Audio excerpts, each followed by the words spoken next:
Hey, Donald Miller. All right, so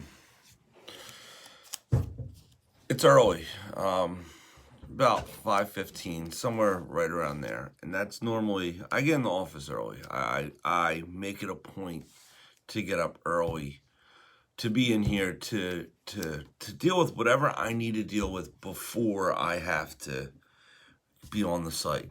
Okay, and this is my go time. So this is the time that I take and I go over what has to be done and I gear the guys up. Okay, now, if I was a foreman and I was just on one site, I would want to be on that site 15 minutes before the guys get there to do the same thing. Okay, my process to be successful is the same. It's just that when I'm in the office, I'm gearing up three foremen. So I'm here early. That means I also have three customers I am in juggling with, as well as the foreman, and I'm kind of the intermediary. So I'm dealing with both people, making sure the customer is satisfied and making sure the foreman is abiding by the deadlines. Okay, and that's important. All right, so that's why I'm here. But at heart, I love working with my hands. The office is a result of how much I love working with my hands. Okay, that's I don't aspire to go into the office, but in order to do what I want to do, I have to do the office work. Okay, so here I am. But I also like to I read the comments about people, and Terry made a good comment here. When I was growing up, I wasn't all about video games. Don't get me wrong. I grew up during the original Nintendo. I had an Atari in my house in the 80s, okay? But any chance I got to go outside and tinker with whatever it may be, I was there, taking apart my fishing rod, taking apart whatever I could. I just wanted to mess with stuff. So yeah, I was changing my oil back in like when I was 15. When I was 16 years old, a mechanic told me to drain the oil out of my Dodge Dynasty, fill it with kerosene, and run it for a minute, and it'll clean the inside of the engine out. I did. It worked. But now that I'm 40 years old, I can't believe I had the balls to do that. Okay, just my old man, when I told him what I did, his eyes lit up. He goes, "You didn't blow the engine up." I I'm glad I did it. It was an experience. I'm not putting kerosene in my engines anymore, though. Okay. Um, that being said, I tinkered a lot. Okay, and I got my hands into stuff. Okay, and it's important to be able to do that because later on in life, it's easier to break things down. All right, so if you're entering this trade, all right, and electrical work, like to tinker with, it's a little bit too dangerous to tinker on it with your own home. I do not recommend my helpers to go home and work on their parents' home or go home and work on their apartment. Okay, do not do that. Okay, it's just some of the horror stories I hear about guys opening stuff up when no one told them to do so and getting lost. It's crazy. Just because you've been in this trade for 6 months does not mean you should go home and be unsupervised. See, when you're on a job site and you're 6 months in and you're building your confidence, there's a guy right behind you making sure you don't screw the job up. At least that's what the foreman and mechanics are supposed to be doing. They're supposed to be making sure you don't get yourself in trouble. Okay? Well, if you're at home doing it on your own, there's no one checking you. All right, and that's what makes it so dangerous because, electric, it's not always instant verification that you made a mistake. So if you did a neutral too loose on an outlet in your living room, everything will work and you won't know there's a problem until 2 days later, your mommy goes and plugs a vacuum in and lights the wall on fire because your neutral was loose. That's the kind of shit that happens in electric. It's never instantaneous. I found a mistake.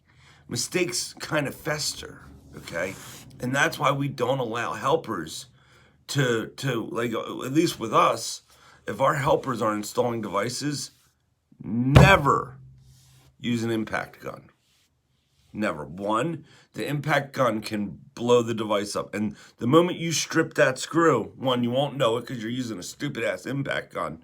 Okay, but if you strip the screw, the moment any type of load is on that screw, it then gets looser and looser and looser. Okay, and that's when arcing happens. Arcing is one of the worst things that can possibly happen on a device. Okay, if you want to hurt someone, use an impact gun on devices. All right, because what'll happen is you're going to strip those screws out. All right, and they might not use that circuit for 3 months, 4 months. Next thing you know, someone uses that circuit, that screw is loose, and again, away we go. So, never use an impact gun. If a mechanic is telling you to use an impact gun on a device, that mechanic is a hack. A hack is someone who just doesn't care about the quality and only cares about speed. And there are hack companies out there too. It's not just one individual. Okay, I've literally ran into hack companies. Okay, and to the point where I was in a basement face to face with one of the owners of the company, and I'm trying to explain to the homeowner the dangers of the style of electric. They were doing hack electric everywhere. The owner of the company, in front of me and in front of the homeowner, states 4 inspectors can fail me. I just need 1 to pass me. I couldn't believe it. I'm not going to mention names. It is what it is. But that's a hack company. So, going back to helpers, okay, if you're new in the trade, you never twisted a screwdriver in your life, first thing I'm going to tell you, put the video games down. Oh no, put the video games down, okay? They're not helping you in any way.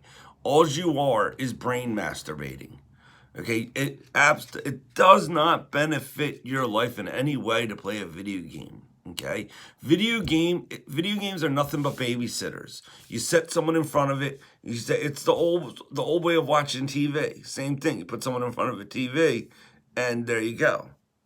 All right. So if you play video games, I'm just letting you know you're wasting your time. It's fun. Don't get me wrong. Fun time. It's a waste. Complete waste. Okay. It's basically teaching you to sit there and stare at a screen for 8 hours straight. Okay, that's what a video game teaches you to do, is to be a docile little boy in front of a screen and not get into stuff. All right, so it's amazing how they figure out, this country has figured out a way to take a man, put him in a room, and sit there for 8 hours. All right. Now, if you're joining this trade and you want to figure out what to do with your spare time, that's a different story. What I normally recommend people that want to learn this trade and they want to start getting into it, start taking things apart, start putting things together. So what do I mean by this? Go buy a beat up pickup truck that has almost no life on its legs left.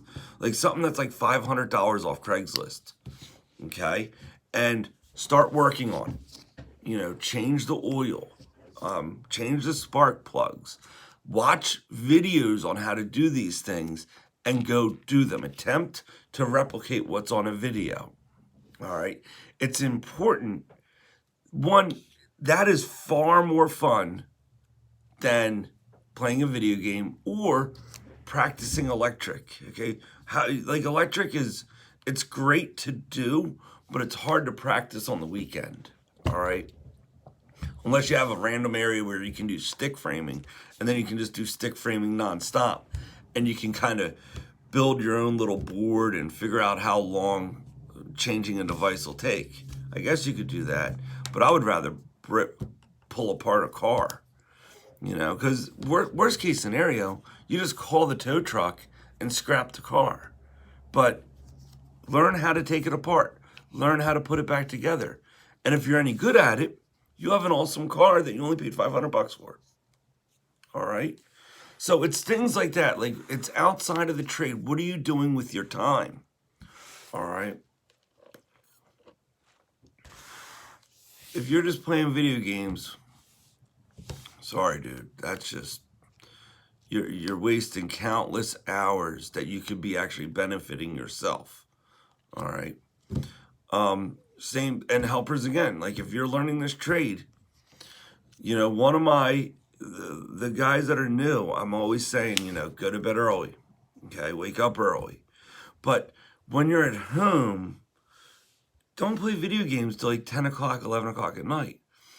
Yes, you didn't go out. That's great. But you're still wasting time. You can read. Like, I would love for my guys to read, but that's like a lost art, is picking up a book, like a real book, and actually reading. I do it on purpose because it's so hard to find time to do that. I try to make sure that I have time where I am devoting to a book. All right. And we're getting off subject here. The number one thing is, if you're entering the trade, you need to start playing with your hands, okay? You need to start tinkering with stuff. Start building things. If you want to build a go-kart or like a mini bike, something smaller, by all means do it. Or the remote control cars that you can build, like a building set. The whole point is to get used to using your hands, get used to using your hand-eye coordination, and also building hand strength.